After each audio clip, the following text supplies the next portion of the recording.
Assalamualaikum warahmatullahi wabarakatuh. Nama saya Nur Hidayah binti Abdul Majid, memegang kad matrik bernombor D20112505. Okey, pada hari ini saya akan membentangkan tugasan yang telah diberikan, iaitu dalam subjek prinsip pengurusan. Okey, nama pun subjek pengurusan kan? Mestilah kita kena tahu apa di sebalik maksud pengurusan ini. Okey, definisi pengurus. Okey, pengurus ialah individu yang berusaha untuk mencapai matlamat organisasi dan juga untuk dirinya sendiri, iaitu melalui pengolahan sumber, kesediaan membuat keputusan dan mencorak struktur organisasi. Okey, apa pula itu pengurusan? Okey, pengurusan ini ialah merupakan satu proses merancang, mengorganisasi, memimpin dan mengawal usaha kesemua ahli organisasi, memimpin dan mengawal sumber manusia dan sumber bukan manusia bagi mencapai matlamat organisasi. Okey, pengurusan ini mempunyai 3 peringkat, iaitu peringkat atasan, peringkat pertengahan dan juga peringkat bawahan. Okey, apa itu peringkat atasan? Apa yang peringkat atasan ni buat? Okey, pengurus pada peringkat atasan ini bertanggungjawab terhadap keseluruhan pengurusan dan pentadbiran organisasi. Mereka juga merupakan orang yang akan merancang segala aktiviti untuk keseluruhan organisasi. Okey, seterusnya pengurus pertengahan. Okey, pengurus ini mengarah kegiatan pengurus lain, iaitu pekerja di tahap bawahan. Mereka memastikan kegiatan organisasi dilakukan sebagaimana yang termaktub dalam polisi dan matlamat pertubuhan. Pengurus pertengahan perlu mengimbangi keperluan penyelia di peringkat bawahan dan keupayaan pekerja bawahan. Pengurus pertengahan juga perlu mengikut segala arahan yang dikeluarkan oleh pihak atasan. Okey, yang ketiga pada peringkat bawahan, iaitu pengurus bawahan. Okey, pengurus pada tahap ini berada pada tahap paling bawah dalam hierarki organisasi. Mereka bertanggungjawab secara langsung ke atas tugas operasi dan kaki tangan sokongan organisasi. Kaki tangan di bawah kawalan mereka terdiri daripada semua kaki tangan bukan pengurusan. Tanggungjawab utama mereka adalah memastikan operasi harian adalah berjalan dengan lancar. Okey, seterusnya, apa itu fungsi pengurusan? Kita ada 4 fungsi pengurusan kat sini. Okey, yang pertama, pengurusan berfungsi sebagai perancangan, yang mana dalam fungsi ini menjawab 4 persoalan penting, iaitu apa yang hendak dilakukan, bagaimana hendak melaksanakan, bila perlu dilaksanakan dan siapa yang perlu melaksanakannya. Okey, seterusnya pengurusan juga berfungsi dalam pengorganisasian, iaitu proses untuk menjelaskan hubungan antara individu dalam organisasi, tugas dan aktiviti supaya dapat disepadukan dalam mencapai matlamat organisasi.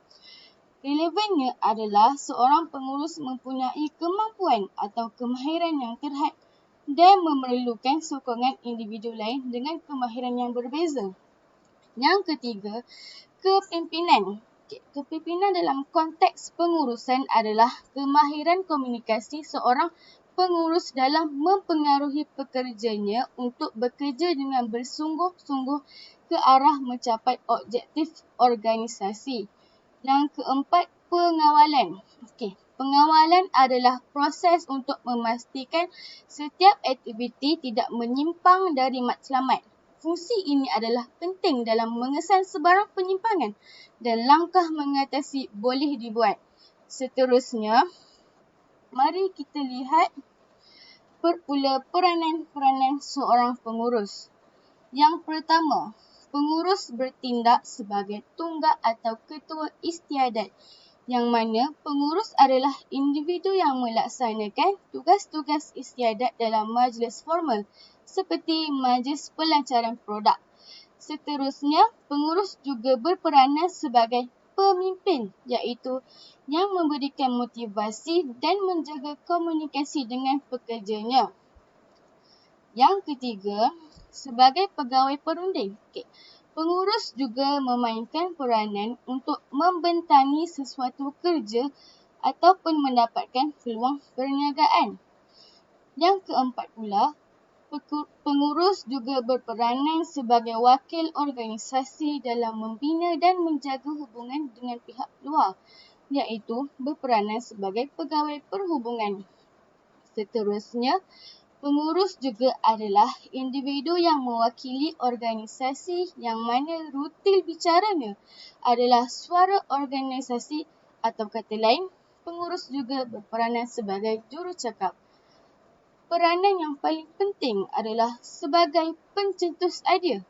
Pengurus adalah impik yang proaktif dalam mencetuskan idea-idea baru dalam mencapai objektif organisasi. Seterusnya ialah kepimpinan. Kepimpinan adalah perkara yang sangat penting dalam organisasi. Apa itu kepimpinan? Kepimpinan merupakan suatu proses menggerakkan sekumpulan manusia menuju kepada suatu yang telah ditetapkan melalui dorongan yang tidak memaksa. Kepimpinan yang baik menggerakkan manusia untuk memenuhi kehendak jangka panjang. Kita ada kepimpinan ni ada gayanya sendiri. Dekat sini saya bagi 4 contoh gaya kepimpinan. Yang pertama adalah gaya autokratik. Gaya ini tidak melibatkan ahli-ahli kumpulan, sebaliknya memaklumkan keputusan sahaja. Seterusnya, gaya demokratik. Ahli kumpulan terlibat secara langsung di dalam membuat keputusan. Keputusan dicapai mengikut persetujuan ramai. Kesannya, pemimpin perlu tegas dengan keputusan kerana pemimpin akan menjawab segala persoalan daripada pengurusan atasan. Yang ketiga ialah gaya bebas. Gaya ini pula memberi segala kebebasan kepada pekerja melakukan dan membuat keputusan sendiri. Apa yang diperlukan ialah hasil yang diperoleh. Gaya ini sesuai dengan badan-badan profesional seperti peguam, doktor, jurutera dan arkitek. Yang terakhir ialah gaya Islamik. Dalam gaya ini, memerlukan mesyuarah dan keputusan yang dibuat secara persetujuan seperti diminta oleh ketua. Sifat ketua pula ialah seorang yang bukan daripada jenis mengkhianati orang lain, bersikap adil, bertimbang rasa dan mempunyai kepintaran yang tinggi. Gaya ini terdapat unsur autokratik, demokrasi dan bebas. Segala-galanya di dalam keadaan sederhana dan tidak melampau. Seterusnya, perbezaan pemimpin dengan pengurus. Yang pertama dari segi peranan. Pemimpin memainkan peranan mengurus, iaitu menyusun, mengagih sumber dengan cekap dan berkesan dan berusaha untuk mencapai matlamat yang lebih baik daripada yang telah ditetapkan.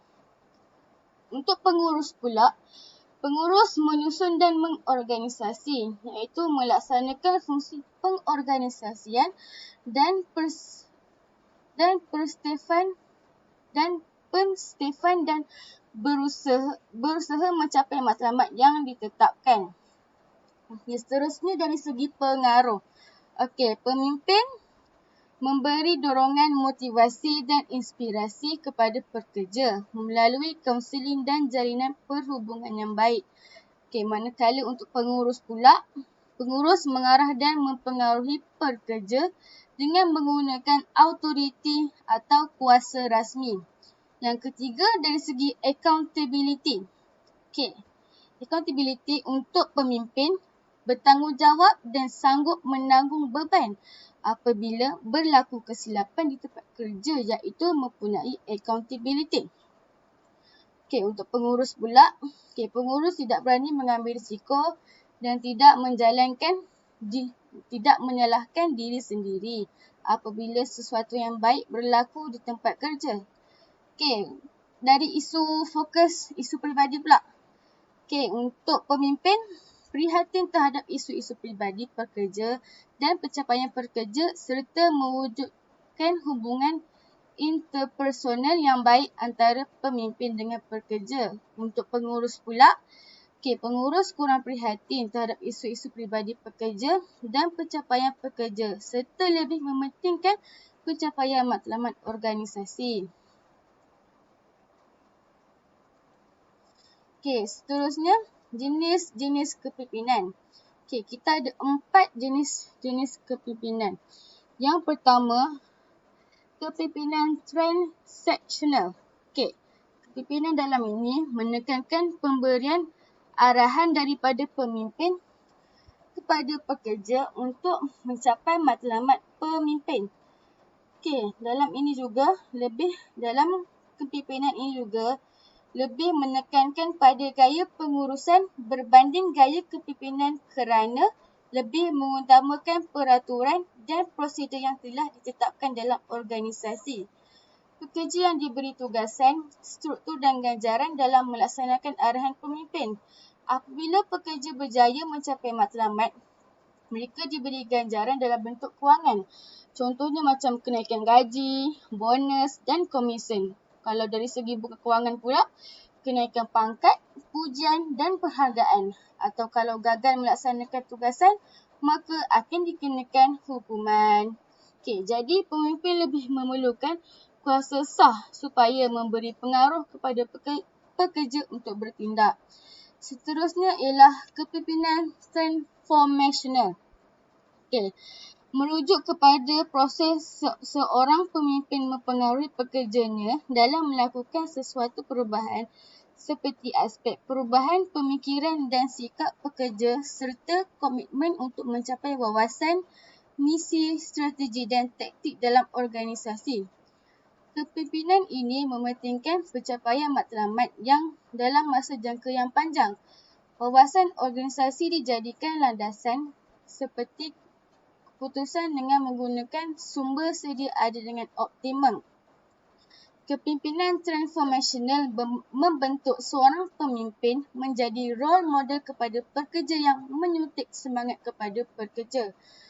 Dalam kepimpinan transformational ini memerlukan satu sistem komunikasi yang berkesan dan berlandaskan nilai etika seperti moral, kejujuran dan keadilan untuk memastikan semua pekerja memahami dengan jelas hala tuju dan matlamat organisasi. Kepimpinan transformational ini juga perlu sentiasa memberi motivasi agar pekerja sentiasa fokus dan komited. Yang ketiga ialah kepimpinan karismatik. Kepimpinan karismatik merupakan kebolehan yang ada pada diri seorang pemimpin dalam mempengaruhi pengikut untuk mencapai sesuatu matlamat. Kebolehan yang ada pada diri pemimpin menyebabkan pekerja akan kekal setia kepada pemimpin. Seorang pemimpin karismatik mampu mempengaruhi pekerja dengan keadaan yang memenuhi keperluan dan kehendak setiap pekerja. Ciri-ciri karismatik antaranya ialah mempunyai visi, boleh menjelaskan, mencapai dan menekankan kepentingan visi, sikap keyakinan ke atas diri pemimpin dalam memimpin sesebuah organisasi, menjadi ejen perubahan dalam pembaharuan dalam organisasi, memiliki kebolehan luar biasa dalam pemikiran dan tindakan yang tidak dijangka pihak lain tetap berkesan, peka terhadap perubahan persekitaran dan kebolehan mengambil peluang dan menangani sebarang kekangan. Yang terakhir ialah kepimpinan berwawasan.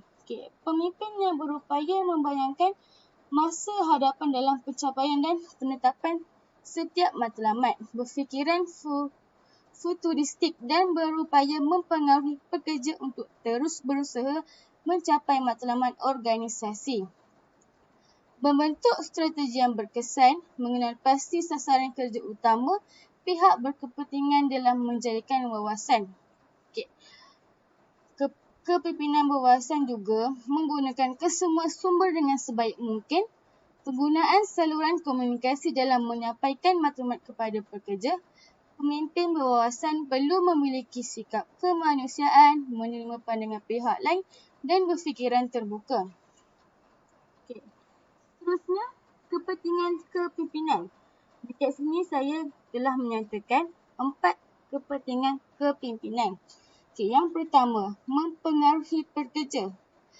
Pengikut atau pekerja akan dipengaruhi oleh pemimpin untuk bertindak secara efektif supaya aktiviti yang telah dirancang dapat dilakukan dengan berkesan. Sebagai contoh, seorang pemimpin dan pekerjanya, pemimpin tersebut akan mencari cara bagaimana untuk mempengaruhi pekerjanya dengan berkesan dan dengan cara yang sangat efektif. Jika seorang pemimpin tersebut tidak mempunyai cara mempengaruhi pekerja yang berkesan, bagaimana pekerja mahu melaksanakan tugasan yang diberi dengan baik? Pekerja dapat melaksanakan tugasan yang diberi dengan lancar apabila dipengaruhi oleh pemimpin yang bijak dalam mempengaruhi pekerjanya. Seterusnya, menjadi teladan untuk pekerja. Ciri kepimpinan seperti kegigihan, keazaman dan keyakinan dijadikan teladan oleh pekerja bawahan. Cuba bayangkan jika seorang pemimpin mempunyai tingkah laku yang buruk seperti tidak tepati masa, berat tulang ataupun panas baran. Adakah organisasi tersebut mampu maju ke hadapan dengan seorang pemimpin yang bersikap buruk tersebut?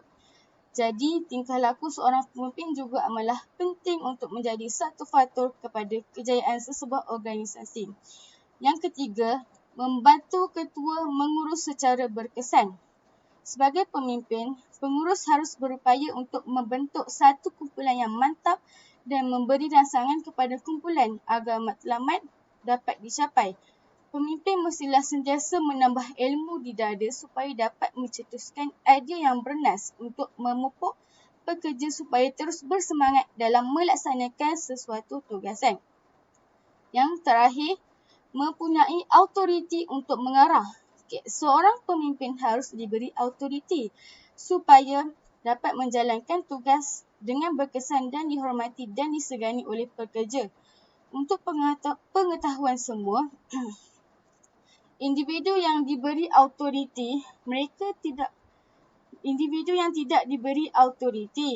tidak berhak untuk mengambil apa-apa tindakan kepada pekerjanya sekiranya pekerjanya melakukan sebarang kesalahan. Sebaliknya, mereka hanya boleh membuat aduan kepada pihak atasan dan hanya pihak atasan sahaja yang akan mengambil tindakan terhadap pekerja tersebut. Pekerja juga akan rasa hilang hormat kepada pemimpinnya. Jadi di sini kita nampak bahawa sedikit rumit untuk seorang pemimpin menjalankan tanggungjawabnya. Apabila seorang pemimpin mempunyai autoriti, dia secara automatik mempunyai kuasa untuk mengambil tindakan kepada pekerjanya yang membuat masalah sewaktu bekerja. Okay. Rumusan, organisasi memerlukan manusia dan manusia memerlukan organisasi. Pengurusan organisasi yang teguh melahirkan model insan yang berdedikasi dan berdisiplin. Organisasi yang kukuh memerlukan kepimpinan yang bertenaga dan sentiasa disenangi oleh setiap pekerjanya. Sifat dan nilai yang dimiliki oleh seseorang itu menentukan gaya kepimpinan seseorang pemimpin. Sifat-sifat yang mulia dan nilai-nilai yang murni yang dimiliki oleh seseorang pemimpin akan membawa organisasi ke arah pengurusan yang cemerlang. Okey, itu saja pembentangan saya pada hari ini. Sekian, terima kasih.